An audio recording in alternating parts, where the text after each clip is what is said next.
허락하신 하나님의 말씀은 이사야서 36장 11절로 22절까지 말씀입니다. 이에 엘리야김과 셈나와 유아가 랍사가에게 이르되 우리가 아람 방언을 아오니 청하건대 그 방언으로 당신의 종들에게 말하고 성 위에 있는 백성이 듣는 데에서 우리에게 유다 방언으로 말하지 마소서 하니 랍사게가 이르되 내 주께서 이 일을 내 주와 내게만 말하라고 나를 보내신 것이냐?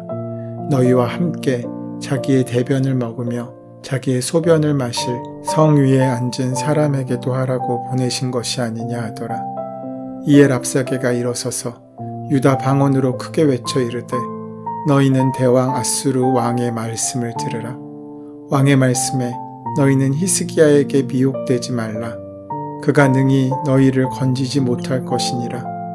히스기야가 너희에게 여호와를 신뢰하게 하려는 것을 따르지 말라. 그가 말하기를 여호와께서 반드시 우리를 건지시리니 이 성이 아수르 왕의 손에 넘어가지 아니하리라 할지라도 히스기야의 말을 듣지 말라. 아수르 왕이 또 이같이 말씀하시기를 너희는 내게 항복하고 내게로 나아오라. 그리하면 너희가 각각 자기의 포도와 자기의 무화과를 먹을 것이며 각각 자기의 우물물을 마실 것이요 너희가 와서 너희를 너희 본토와 같이 곡식과 포도주와 떡과 포도원이 있는 땅에 옮기기까지 하리라. 혹시 히스기야가 너희에게 이르기를 여호와께서 우리를 건지시리라 할지라도 속지 말라. 열국의 신들 중에 자기의 땅을 아수르 왕의 손에서 건진 자가 있느냐? 하맛과 아르밧의 신들이 어디 있느냐? 스발와임의 신들이 어디 있느냐? 그들이 사마리아를 내 손에서 건졌느냐? 이 열방의 신들 중에 어떤 신이 자기의 나라를 내 손에서 건져냈기에 여호와가 능히 예루살렘을 내 손에서 건지겠느냐 하셨느니라 하니라. 그러나 그들이 잠잠하여 한 말도 대답하지 아니하였으니 이는 왕이 그들에게 명령하여 대답하지 말라 하였음이었더라. 그때 힐기야의 아들 왕국 맡은 자 엘리야김과 서기관 셈나와 아삽의 아들 사관 요아가 자기의 옷을 찢고 히스기야에게 나아가서 랍사가의 말을 그에게 전하니라. 반아수르 동맹을 하나씩 무너뜨린 아수르의 왕 사네립은 애굽을 의지하며 자기에게 조공을 바치지 않았던 남유다를 치러 왔습니다. 그때 유다의 46개 도시와 마을을 공략했다고 하니 거의 전 국토가 유린당한 셈입니다. 사네립은 유다에서 점령한 도시 라기스를 근거지로 삼고 군대 사령관 랍사게를 예루살렘으로 보냈습니다. 유다의 항복을 요구하던 아수르의 장수 랍사게는 그 당시 외국 언어였고 당시 통용되던 아람 방언이 아니라 유다 방언으로 하나님의 뜻을 내세우며 위협했습니다. 그 랍사게의 말을 듣고 유다 사절들은 사기가 꺾여서 백성들이 심리적인 충격을 받지 않도록 비굴하게 랍사게에게 유다 방언이 아닌 아람 방언으로 말해줄 것을 요청합니다. 그런 사절들의 마음에 있는 두려움을 파악했던 랍사게는 그 요청을 거절하고 더욱 크게 협박합니다. 랍사게는 히브리어로 모든 백성들이 다 듣도록 유다 백성과 하나님을 모욕했습니다. 이것은 유다에 있어선 수치스럽고 굴욕적인 역사입니다. 그 마음에 두려움이 있으면 그 두려움을 느끼고 사단이 더 신나게 찾아옵니다. 그러므로 우리는 두려운 상황이 생겨도 믿음을 결단하고 하나님의 은혜를 기억하고 하나님의 약속과 성도의 최후 승리를 믿음으로 두려움을 이겨낼 수 있어야 합니다. 문제 앞에 두려워하면 우리는 더 쉽게 무너지지만 믿음으로 굳게 선다면 결국 문제는 사라지게 됩니다. 랍사게가 전한 말은 크게 세 가지입니다. 먼저는 애굽을 의지하여 아수르를 벗어날 수 있겠느냐는 것입니다. 이것은 히스기야와 이스라엘 백성의 불신을 뼈아프게 지적하는 말입니다. 너희가 지금 가장 의지하는 것이 애굽이지라고 이야기하며 도전하고 있는 것입니다. 랍사게는 과거 히스기야의 종교개혁 조치를 언급하면서 너희가 애굽을 의지하면서도 하나님을 의뢰했다고 할 수 있냐고 도발합니다. 랍사게의 말은 단순히 유다 백성이 아닌 하나님을 모욕하고 있는 것입니다. 예수를 믿는다는 사람들이 세상에서 이런 모습을 보이지 않습니까? 너는 예수를 믿는다고 하지만 실제로는 돈을 의지하고 명예를 사랑하고 성공만 추구하고 살고 있지 않느냐? 그런 너희가 과연 하나님을 믿는다고 할 수 있느냐? 결국 우리와 다를 바 없는 존재이지 않느냐? 우리는 세상에서 이런 평가를 혹시 듣고 있지는 않습니까? 오늘 본문은 랍사게의 두 번째 말과 세 번째 말이 이어집니다. 랍사게는 예루살렘 주민들에게 히스기야를 버리고 항복하면 풍요로운 삶의 터전을 제공하겠다고 약속합니다. 랍사게는 대단히 교활한 인물입니다. 거짓 약속을 앞세우면서 히스기야와 백성들 사이를 이간질하고 있는 것입니다. 이어서 그동안 점령한 시리아 지역들의 성읍들의 결말을 이야기하면서 예루살렘 주민들을 불안하게 만듭니다. 시리아 지역의 수많은 신들이 우리에게 굴복했으니 너희가 섬기는 여호와 하나님 역시도 그렇게 굴복할 수밖에 없다는 것이 그의 논리였습니다. 아시리아는 자신들의 힘을 믿고 힘이 약한 유다와 여호와를 모욕하고 있는 것입니다. 랍사게는 유다 백성들이 항복하지 않으면 자신들의 분변을 먹게 되지만 항복하고 그들에게 투항한다면 포도와 무화과를 먹고 우물물을 마시고 좋은 땅에서 살게 될 것이라고 그들을 회유합니다. 하지만 그런 회유에 넘어가선 안 됩니다. 물론 무조건 타협을 거부하고 죽음을 자초해서도 안 되지만 육신적인 안일과 유익 때문에 회유에 넘어가서도 안 됩니다. 잘못된 회유에 넘어가면 사는 길이 죽는 길이 되지만 하나님의 뜻 안에서 죽는 길을 피하지 않으면 그 죽는 길이 오히려 사는 길이 될 수 있습니다. 랍사게는 항복하면 먹을 것을 주겠다고 합니다. 자기의 포도와 자기의 무화과를 먹게 될 것이고 자기의 우물물을 마시게 될 것이라고 합니다. 지금 살고 있는 가나안 땅처럼 곡식과 포도주와 떡과 포도원이 있는 땅에 이주시키겠다고 합니다. 그럴듯한 말입니다. 아주 그럴싸해 보이지만 사실 이 말은 거짓입니다. 하나님은 가나안 땅에 들어서기 전 모세를 통해 신명기 말씀을 주시면서 오직 하나님의 말씀만 듣고 지키는 삶을 살아야 할 것을 강하게 말씀하셨습니다. 이집트의 땅은 파종 후에 밭에 물떼기를 해야 하는 땅이었지만 가나안 땅은 하나님께서 주관하셔서 때에 맞게 이른 비와 늦은 비를 적당히 내려주시는 하나님께서 돌보아 주시는 땅이므로 하나님의 말씀대로 살면 곡식과 포도주와 기름을 얻을 것이라고 말씀하셨습니다. 먹고 사는 일은 사람에게 가장 중요한 일입니다. 나에게 안정적인 삶의 기본을 제공해주는 사람이 누구입니까? 그 가나안 땅에서 풍요로운 먹거리를 허락하시고 우리에게 열매를 주시는 분이 누구십니까? 아시리아의 사네립입니까? 아니면 여호와 하나님이십니까? 이 선택이 바로 우리의 영적인 싸움입니다.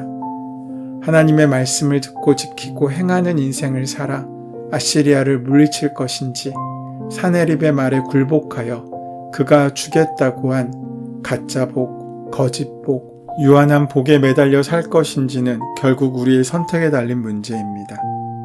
랍사게는 유다의 항복을 촉구하면서 마침내 교만이 극이 달한 언행을 합니다. 세 번째로 랍사게는 지금 아수르를 통해서 너희를 멸하는 것이 너희가 믿는 하나님의 뜻이 아니냐라고 말하고 있습니다. 이방인인 랍사게는 지금 하나님의 주권과 섭리를 운운합니다. 그러면서 히스기야가 하나님을 의뢰하라는 말에 현혹되지 말고 아수르에 항복하면 좋은 땅으로 옮겨질 것, 잘 살게 될 것이라고 백성들을 유혹하고 있는 것입니다. 반아수르 동맹을 맺었던 그 어떤 나라의 신도 아수르 왕의 손에서 건져낼 수 없었다고 못을 박으면서 말입니다. 이런 모습들은 교회사를 통해 반복되어 왔습니다. 세상은 교회를 조롱하고 하나님을 비웃고 교회에 군림하여 마치 스스로 승리자처럼 전리품으로 삼은 적이 얼마나 많습니까? 하지만 그 어떤 힘도 권력도 하나님의 말씀을 이겨내지 못했고 지금도 교회는 살아있고 역사하고 있습니다. 지금 우리가 겪는 문제와 어려움은 하나님과 세상 둘 중에 하나님을 택하지 못한 이중적인 선택의 문제이고 욕심을 버리지 못한 까닭이지 않습니까? 하나님을 의지한다고 말은 하지만 실제로는 세상을 사랑하는 이중적인 모습을 갖고 있기 때문이지 않습니까?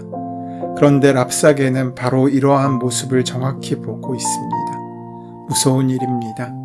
하지만 이런 질책과 조롱을 통해 우리 자신의 연약함을 발견하고 하나님께 마음을 찢으며 나아갈 수 있다면 이 수치와 굴욕은 헛되기만 한 것은 아닙니다.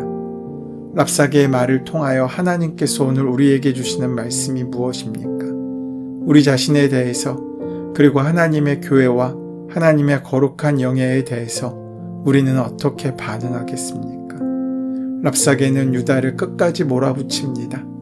하나님의 주권 운운하는 너희에게 지금 일어나는 사건은 하나님의 허락하신 일이 아니겠냐는 말입니다. 유다의 대신들은 그 말을 백성들이 알아듣지 못하도록 아람어로 말해달라고 요청했지만 랍사게는 한술 더 떠서 여전히 히브리어로 백성들을 수치와 공포로 모는 말을 큰 소리로 계속하고 있습니다. 고대인들은 국력이 그 나라의 수호신의 능력에 좌우된다고 믿었기 때문에 전쟁의 패배는 신의 패배라고 생각했습니다. 그런데 열국의 신들, 즉 하맛과 아르밧의 신들과 스팔와임의 신들이 자기들 앞에서 어떠한 힘도 쓰지 못했는데 여호와란 약소국의 신이 어떻게 예루살렘을 구하겠느냐라고 조롱하고 있는 것입니다. 그런데 그 랍사게가 모르는 것이 있었습니다. 그것은 여호와 하나님은 다른 인간이 만든 신들과는 전혀 다른 전지전능하신 하나님이시라는 사실입니다.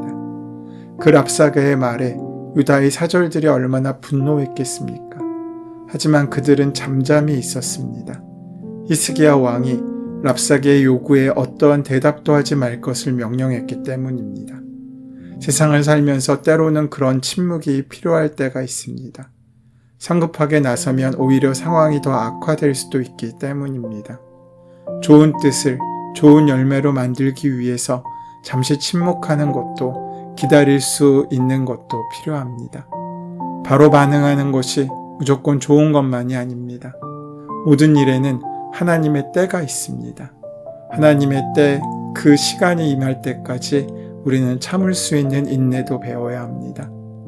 사도 바울이 변화된 후에 아라비아 광야로 가서 약 3년 정도 체류했습니다. 그 기간에 바울은 광야의 한적한 곳에서 홀로 새로운 삶과 사역을 준비했습니다. 살다 보면 우리의 인생 가운데 광야의 순간이 찾아옵니다. 살면서 고난과 혼란이 계속될 때는 바로 그런 광야의 때일 것입니다. 그런데 그 광야에서 우리가 훈련받고 있음을 우리는 깨달아야 합니다. 고독과 침묵은 사람을 깊이 있게 만드는 훈련의 장소입니다. 때로는 그런 고독과 침묵의 순간도 필요하고 후퇴의 순간도 필요합니다. 믿음 안에서의 후퇴는 곧 전진입니다. 선과 악에 대한 분별력이 필요하듯이 나설 때와 들어설 때를 알고 전진할 때와 후퇴할 때를 아는 분별력이 필요하다는 것입니다. 믿음 안에서의 고난과 침묵과 후퇴는 하나님께서 대신 일해주심으로 오히려 인생의 가장 큰 진정과 성숙의 때가 될 수도 있습니다. 인생에는 외쳐야 될 때도 있지만 침묵할 때도 있습니다. 이제 믿음 안에서 우리가 견디기 힘든 고독과 침묵과 후퇴의 시간이 있다고 할지라도 그 시간을 믿음으로 극복하고 더욱더 깊이 날아오르는 도약의 시간으로 삼을 수 있어야 합니다. 그 백성이 온전치 못함으로 하나님의 명예를 짓밟는 일이 얼마나 많이 일어나고 있습니까? 그것은 지나간 역사 속에서만 있는 일이 아니라 지금 우리의 삶의 현실에도 가득한 일입니다.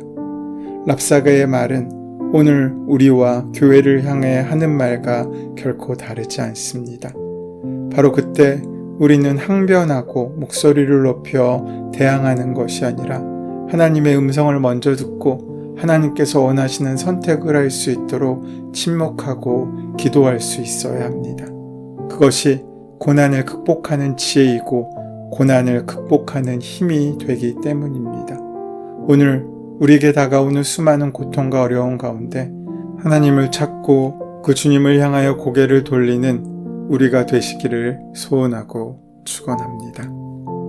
은혜의 주님, 믿음이 우리의 삶의 중심이 되게 하시며 우리가 온전히 하나님을 의지할 수 있도록, 그래서 하나님께서 우리로 인하여 영광 받으실 수 있도록 우리를 인도하여 주시옵소서. 예수님의 이름으로 기도드립니다. 아멘. 이제 오늘 이 아침 우리에게 허락하신 오늘 본문의 말씀이 지금 나에게 말씀하고자 원하시는 하나님의 음성을 듣는 은혜의 시간이 되기 위하여 본문의 말씀을 깊이 묵상하시고 함께 기도하는 시간 가지도록 하겠습니다. 함께 기도합니다.